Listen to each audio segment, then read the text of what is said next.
नमस्कार, स्वागत है आपका एबी स्टार न्यूज में। मैं हूं आपके साथ में श्वेता गर्ग और आप देख रहे हैं अब यूके न्यूज। आइए नजर डालते हैं पहली खबर पर। भारतीय संविधान से पथ प्रदर्शक बाबा साहेब डॉक्टर भीमराव अंबेडकर की आज 68वीं पुण्यतिथि है, जहां इस अवसर पर देश की जानी मानी हस्तियों ने श्रद्धांजलि अर्पित की। जहां इसी कड़ी में उत्तराखंड के मुख्यमंत्री पुष्कर सिंह धामी ने सीएम आवास पर बाबा साहेब डॉक्टर भीमराव अंबेडकर के छायाचित्र पर श्रद्धा सुमन अर्पित कर श्रद्धांजलि दी। इस दौरान सीएम धामी ने कहा कि भारतीय संविधान के शिल्पकार, महान समाज सुधारक, भारत रत्न से अलंकृत बाबा साहेब डॉक्टर भीमराव अंबेडकर का संपूर्ण जीवन संघर्ष, समानता और सामाजिक न्याय की अद्वितीय मिसाल है। हमें उनके आदर्शों पर चलकर एक समता मूलक समाज के निर्माण का संकल्प लेना होगा।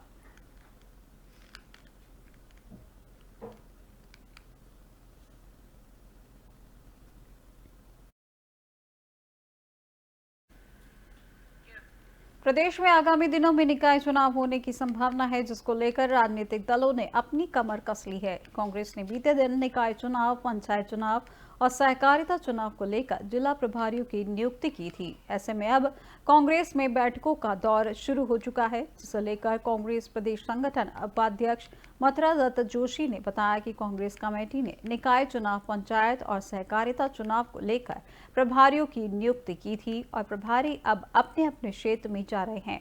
जब बैठकें कर रहे हैं, सभी प्रभारी आगामी एक हफ्ते तक चुनाव से संबंधित अपनी रिपोर्ट तैयार करके प्रदेश कांग्रेस कमेटी को देंगे, जिसके बाद आगे की कार्रवाई की जाएगी।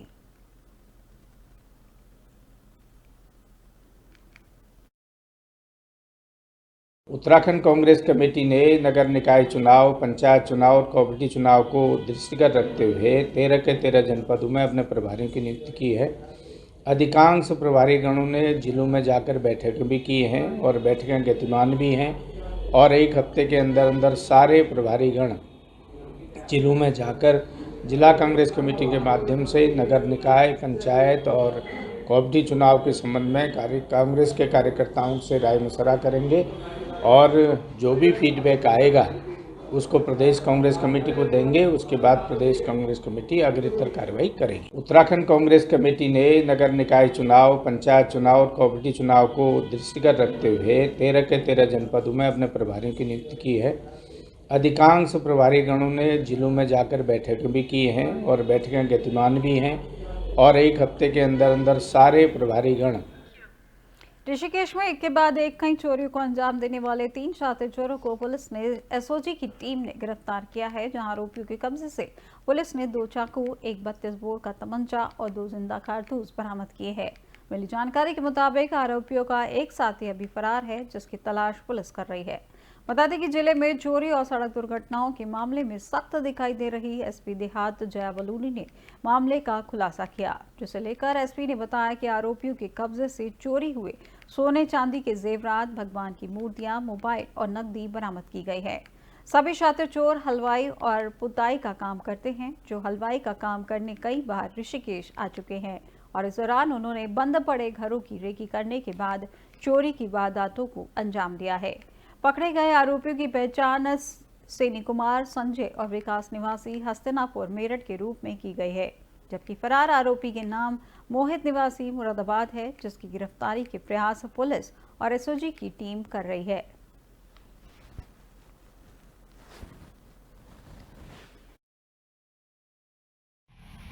पिछले कुछ दिनों से ऋषिकेश कोतवाली में नकबजनी और चोरी के लगातार घटनाएं हो रही थी, जिसमें 4 मुकदमे दर्ज किए गए थे।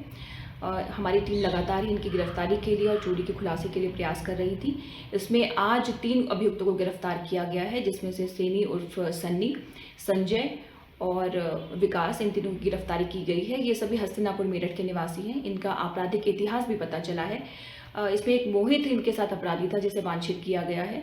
इन सभी के पास से चोरी का माल बरामद हुआ है। साथ ही साथ 2 अवैध चाकू, 1 अवैध पिस्टल और 2 जिंदा कारतूस भी मिले हैं, जिस संबंध में आर्म्स एक्ट का मुकदमा दर्ज किया गया है। इन सभी से पूछताछ के बाद इन्हें माननीय न्यायालय में पेश किया जा रहा है। पिछले कुछ दिनों से ऋषिकेश कोतवाली में नकबजनी और चोरी के लगातार घटनाएं हो रही थी, जिसमें 4 मुकदमे दर्ज किए गए थे। हमारी टीम लगातार ही इनकी गिरफ्तारी के लिए और चोरी के खुलासे के लिए प्रयास कर रही थी। इसमें आज 3 अभियुक्तों को गिरफ्तार किया गया है, जिसमें से सेनी उर्फ सन्नी, संजय। हल्द्वानी में सड़क चौड़ीकरण अभियान के तहत प्रशासन ने एक बार फिर से कार्रवाई करते हुए कुसुमखेड़ा तिराहे पर गुलाबी बिल्डिंग पर बुलडोजर की कार्रवाई करते हुए अतिक्रमण हटाया। बता दें कि उप जिलाधिकारी के नेतृत्व में हल्द्वानी के कुसुमखेड़ा चौराहे के चौड़ीकरण अभियान में तेजी लाई गई है, जिसे लेकर उप जिलाधिकारी ने बताया कि अतिक्रमणकारियों को लंबे समय तक अपना अतिक्रमण खुद ध्वस्त करने का समय दिया गया था, लेकिन उसके बावजूद अतिक्रमण ध्वस्त नहीं हुआ तो प्रशासन ने आज जेसीबी मशीन लगाकर अतिक्रमण को ध्वस्त कर दिया है। वहीं अतिक्रमण के खिलाफ कार्रवाई को लेकर लोक निर्माण विभाग के अधिशासी अभियंता अशोक चौधरी ने बताया कि कुसुमखेड़ा चौराहे पर चौड़ीकरण के साथ ही घंटाघर जैसा एक ऐतिहासिक स्ट्रक्चर तैयार किया जाएगा जो शहर की पहचान बन सके।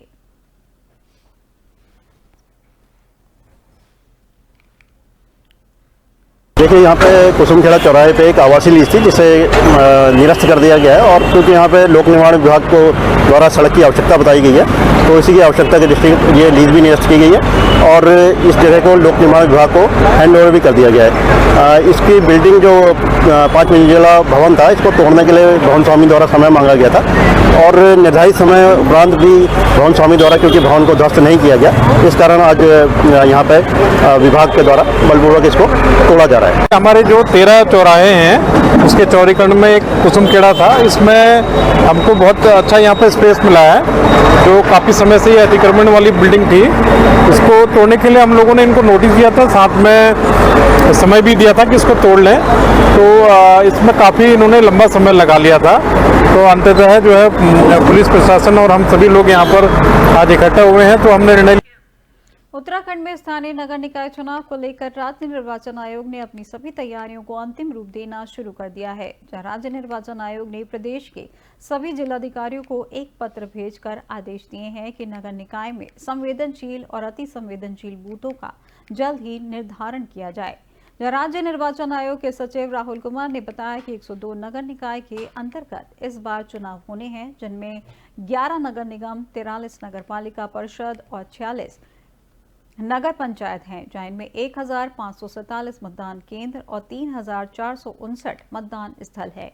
उन्होंने कहा कि संवेदनशील और अति संवेदनशील बूथों को भी चिन्हित किया गया है। देखिए, आपको अवगत कराना चाहूँगा, नगर निकाय चुनाव जो इस बार होना है, कुल 102 हमारे नगर निकाय हैं, इसके अंतर्गत होना है 11 नगर निगम, हमारे 45 नगर पालिका परिषद और 46 नगर पंचायत इसमें होना है। और अभी तक जो नगर मतदान केंद्र और मतदान स्थलों की संख्या की बात करूं तो 1547 हमारे मतदान केंद्र जो है वो जिला निर्वाचन अधिकारियों ने हमें अवगत कराए हैं और 3458 जो है हमारे मतदान स्थल ये निकल के आए हैं। हम लोगों ने सभी जनपद के जिलाधिकारियों, जिला निर्वाचन अधिकारियों को संवेदनशील और अति संवेदनशील पोलिंग बूथ, पोलिंग केंद्र जो है उसका चयन करने के लिए, एक्सरसाइज करने के लिए हमने यहाँ से निर्देश निर्गत कर दिए हैं। देखिए, आपको अवगत कराना चाहूंगा, नगर उत्तराखंड की धामी सरकार बेहतर कर अदायगी के जरिए राज्य के विकास में भागीदारी करने वाले राज्य के 160 व्यापारियों को सम्मानित करेगी। वित्त मंत्री डॉक्टर प्रेमचंद अग्रवाल ने पंजीकृत व्यापारी सम्मान योजना को मंजूरी दे दी है। इस योजना में व्यापारियों का जिलेवार चयन किया जाएगा, जहां देहरादून और हरिद्वार के 20-20 और उधम सिंह नगर और नैनीताल के 15-15 व्यापारियों को इस योजना में चुना जाएगा। बाकी 9 जिलों में 10-10 व्यापारियों को सम्मान योजना में चुना जाएगा, जहां इस योजना में वस्तुओं और सेवाओं के अभी थोक व खुदरा व्यापारियों को सम्मिलित किया जाएगा। जहां चयन के लिए जोनल अपर आयुक्त प्रत्येक संभाग स्तर पर संयुक्त आयुक्त की अध्यक्षता में एक समिति का गठन करेंगे। जहां इस योजना के तहत पुरस्कार के लिए वही व्यापारी पात्र होगा जो राज्य कर विभाग में पंजीकृत है। व्यापारी का टर्नओवर 20 करोड़ रुपए वार्षिक से अधिक नहीं होना चाहिए।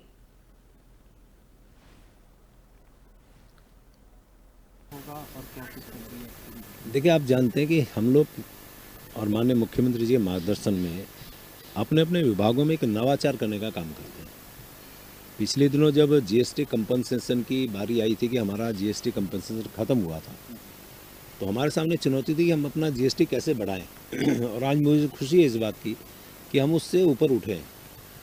बिल लाओ इनाम पाओ लोकप्रिय हमारी स्कीम रही इसी प्रकार से जो विभाग हैं, विभाग के लोगों को मेरे द्वारा बार बार कहा गया कि जो ईमानदार व्यापारी है, जो हमारा करदाता है, जो हमें कर दे रहा है, आखिर उसका भी सम्मान होना चाहिए। और उसके लिए भी हम लोग कोशिश कर रहे हैं कि पूरे प्रदेश भर के उन व्यापारियों को हम सम्मानित करें, जिससे प्रेरणा लेके अन्य व्यापारी भी फिर उस प्रकार का। अगली खबर मसूरी से है, जहाँ जिले के निर्मला इंटर कॉलेज के 72वें वार्षिकोत्सव बतौर मुख्य अतिथि उत्तराखंड के शिक्षा और स्वास्थ्य मंत्री डॉक्टर धन सिंह रावत मसूरी पहुंचे, जहां धन सिंह रावत ने दीप प्रज्वलित कर कार्यक्रम की शुरुआत की। इस दौरान छात्र छात्राओं ने संस्कृत कार्यक्रम प्रस्तुत किया, जिसने सभी के मन को मोह लिया। वहीं कार्यक्रम के बाद धन सिंह रावत ने मीडिया से बातचीत करते हुए कहा कि केंद्र सरकार द्वारा राष्ट्रीय शिक्षा नीति में तय किए गए पैरामीटर के अनुसार उत्तराखंड में शिक्षा प्रणाली का संपादन कर रहा है, जो उत्तराखंड में क्वालिटी एजुकेशन पर विशेष ध्यान दिया जा रहा है। सरकार का एक ही उद्देश्य है कि सभी वर्गों के बच्चों का सर्वांगीण विकास हो, जहां उत्तराखंड सरकार द्वारा 23 लाख छात्रों की अपार आईडी बनाने का काम किया जा रहा है। वन नेशन वन आईडी के तहत प्रत्येक बच्चे की अपार आईडी बनाई जा रही है, जहां अभी तक 9 लाख बच्चों की आईडी बन चुकी है। 23 जनवरी तक सभी बच्चों की अपार आईडी बनाने की कोशिश है, जहां इसमें बच्चों की मैपिंग कर दी जाएगी, जिससे यह पता लग जाएगा कि कौन बच्चा किस क्षेत्र में आगे बढ़ रहा है। इस दौरान धन सिंह रावत ने छात्र संघ चुनाव को लेकर भी अपनी बात रखी, जिसमें उन्होंने कहा कि सरकार की ओर से किसी प्रकार की रोक नहीं है। उन्होंने हर साल एक ही दिन में पूरे प्रदेश में छात्र संघ चुनाव कराए हैं। छात्र संघ चुनाव का मामला कोर्ट में विचाराधीन है, ऐसे में कोर्ट का निर्णय आने के बाद ही फैसला लिया जाएगा।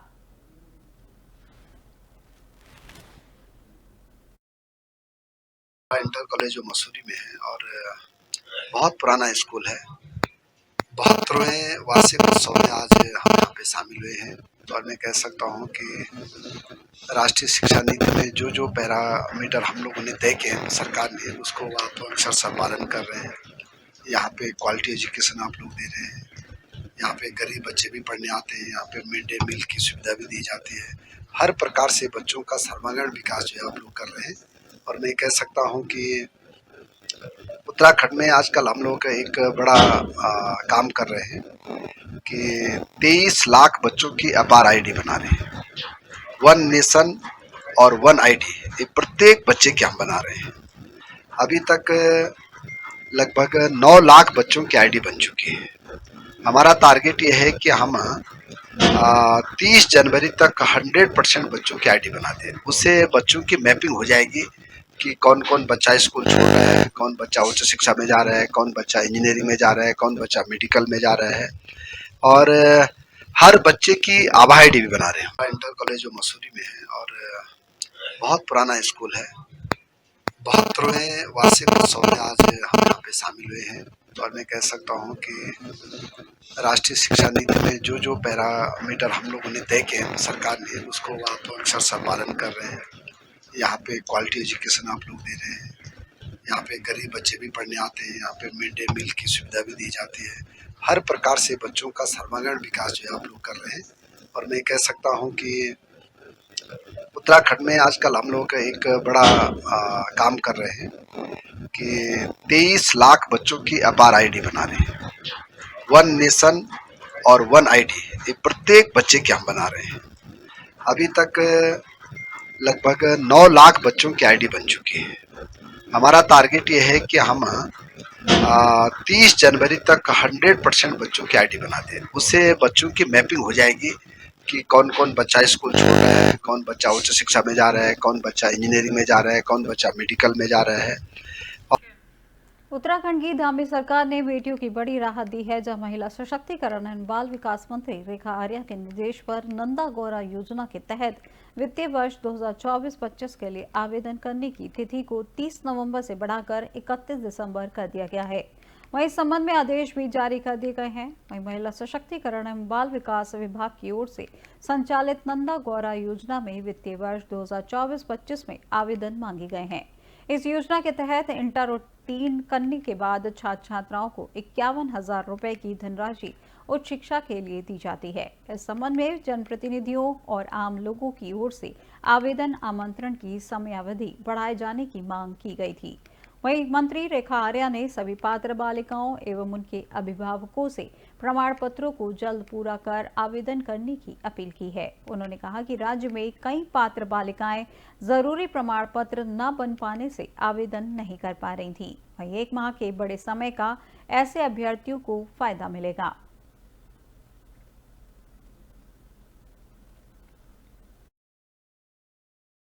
देखिए, नंदा गौरा योजना को लेकर लगातार लाभार्थियों के द्वारा भी और कुछ आवेदकों के द्वारा भी और जनप्रतिनिधियों के द्वारा भी यह कहा जा रहा था कि 30 नवंबर की आखिरी तिथि होने के कारण कई समय से जो है कई बालिकाएं जो है इसे भरने से चूक गई हैं।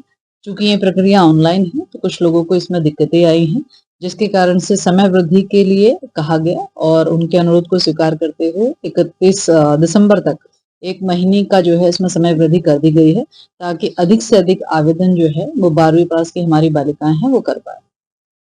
देखिए, नंदा गौरा योजना को लेकर लगातार लाभार्थियों के द्वारा भी और कुछ आवेदकों के द्वारा भी और जनप्रतिनिधियों के द्वारा भी यह कहा जा रहा था।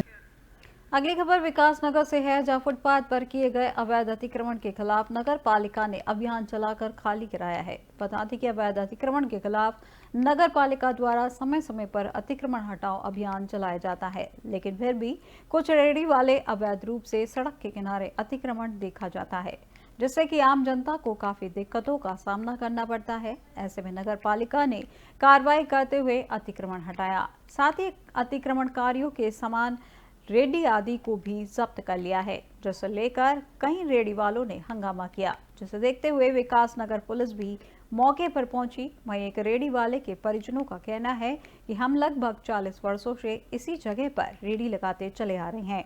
उन्होंने कहा कि अब हमारे आगे आत्महत्या करने के अलावा कोई चारा नहीं है।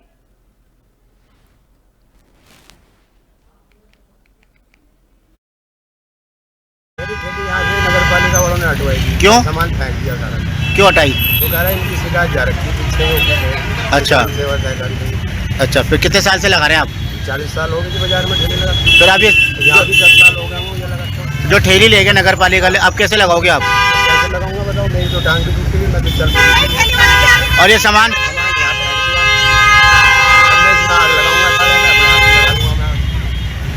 अपने आप तो मजबूर हूँ। मैं तो अपने बच्चों को पढ़ रहा, कुछ चोरी नहीं कर रहा। पूरे बाजार में लगी हुई ठेलियाँ, अभी थोड़ी देर में ढेर लग जाएंगे। सामने आ जावे कोई तो हटा दें, नहीं तो ढेर लग जाएंगे, सारा सामान यही लग जाएगा बाजार। अब आप परिवार कैसे चलाओगे? मैं कैसे चलाऊँ बताओ? मैं तो आत्महत्या कर लूँ। इसके लिए मैं ये कहना चाहूंगी, सर की ठेली हटनी चाहिए बाजार से। बाजार में नहीं लग रही, पूरे बाजार की ठेली हटनी चाहिए। अगर हमारी ठेली हटी तो 40 साल से यहाँ पे लग रही, कहाँ जाएंगे हम? ये कौन लगते हैं आपके? मेरे ससुर है। कारण क्या, ठेली हटाने का कारण क्या है? कारण ये है। कारण क्या है यहाँ पे? क्या कारण है? सबकी ठेलियाँ लग रही है। आपके ससुर जी ने कहा मेरा परिवार चल रहा है, मैं सुसाइड कर लूंगा। आप क्या कहना चाहेंगे इस पे? अब सारा परिवार करेगा सुसाइड। अगली खबर बागेश्वर से है, जहां मादक पदार्थों की तस्करी करने वाले के विरुद्ध पुलिस की कार्रवाई जारी है। जैसी कड़ी में पुलिस द्वारा की गई चेकिंग अभियान में 5 किलो से अधिक अवैध चरस के साथ 2 तस्करों को गिरफ्तार किया गया है, जिनके खिलाफ सुसंगत धाराओं में केस दर्ज कर कोर्ट में पेश किया गया है। वहीं दूसरी ओर एसओजी पुलिस की इस ऑपरेशन की प्रशंसा करते हुए डीएसपी ने 2500 इनाम देने की घोषणा की बात कही है। मैं बता दें कि पुलिस द्वारा जब्त की गई अवैध चरस की कीमत बाजार में 10 लाख आंकी जा रही है।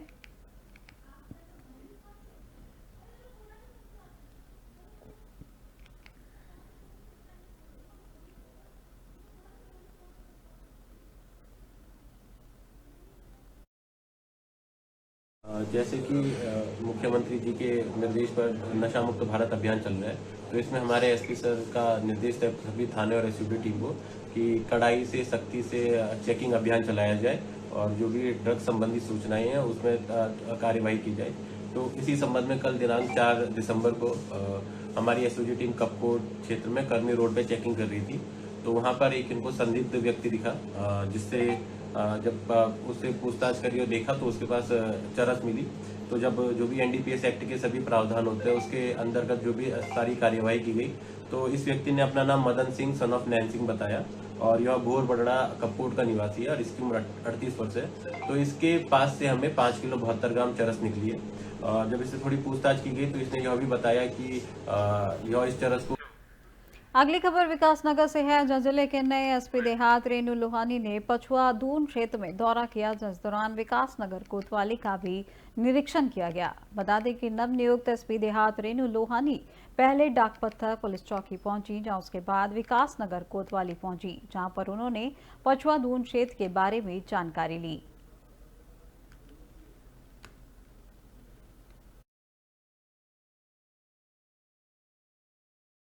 व्यवस्था को दुरुस्त कर रहे हैं। आज पहली बार इस क्षेत्र का भ्रमण किया है, तो सभी थाना क्षेत्र में और चौकी क्षेत्र में सारे भ्रमण मैंने किए हैं। तो फिलहाल तो सबसे पहली प्राथमिकता तो अपराध नियंत्रण है और जो यहाँ की जो अभी तक समस्या जो मुझे लगता है प्रकाश में आ रही है वो है नशे की रोकथाम और यातायात की समस्या। इन सब समस्याओं पर हम आगे काम करेंगे। बिल्कुल, नशे की बात आपने करी, नशा ही यहाँ पर सबसे बड़ी समस्या है, मौजूदा स्थिति यही है। लेकिन अब क्राइम जो है वो उसमें इजाफा होते हुए बड़े क्राइम होने लगे हैं, हथियारबंद लोग आने लगे हैं। इसको लेकर कुछ खास रणनीति आप लोग बनाएंगे? बिल्कुल, देखिए जितने भी बड़े क्राइम होते हैं इनके लिए सबसे ज़रूरी चीज़ जो होती है पुलिस की डेली की गश्त। दूसरी बात कम्युनिटी पुलिसिंग, ये सबसे इम्पोर्टेंट हमारे इसका फैक्टर है। इसके अलावा जो बार बार क्षेत्रों में जाकर उनकी समस्याओं को जानना, उसकी भौगोलिक परिस्थितियाँ उसके बारे में जानना, यदि पुलिस लगातार ये करती रहेगी तो इसमें। उत्तराखंड की अब तक की खबरों में फिलहाल बस इतना ही और देश दुनिया की तमाम जानकारी के लिए देखते रहिए एबी स्टार न्यूज़। नमस्कार।